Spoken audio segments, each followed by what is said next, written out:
விஜய் டிவியில் ஒளிபரப்பான கனா காணும் காலங்கள் தொடர் வழியாக கவனம் ஈர்த்தவர் நடிகர் ஸ்ரீ. பாலாஜி சக்திவேல் இயக்கிய வழக்கு எண் 1810 திரைப்படத்தில் இவரது நடிப்பு பெரிய அளவில் பாராட்டுக்களை பெற்றது. தொடர்ந்து லோகேஷ் கனகராஜ் இயக்குனராக அறிமுகமான மாநகரம், இருகப்பற்று ஆகிய படங்கள் இவருக்கு நல்ல அங்கீகாரத்தை பெற்று தந்தன. பிக் பாஸ் நிகழ்ச்சியில் கலந்து கொண்ட ஸ்ரீ அந்த நிகழ்ச்சியை விட்டு 4 நாட்களில் வெளியேறினார். ஸ்ரீயின் இன்ஸ்டாகிராம் பக்கத்தில் அவரது புகைப்படங்கள் மற்றும் வீடியோக்கள் சமூக வலைதளத்தில் பெரும் சர்ச்சையை ஏற்படுத்தியிருக்கின்றன. உடல் மெலிந்த நிலையில் நீண்ட தலைமுடியும் ஸ்ரீ வெளியிட்டுள்ள புகைப்படம் அவரது உடல் நலத்தை பற்றிய பல கேள்விகளை எழுப்பியுள்ளது. மேலும் அவர் பாலின மாற்று சிகிச்சை செய்து கொண்டதாகவும் தகவல்கள் வெளியாகியுள்ளன.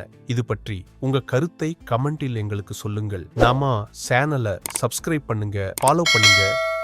இப்பதான் எனக்கு புரியுது, நான் தான் பிரச்சனை.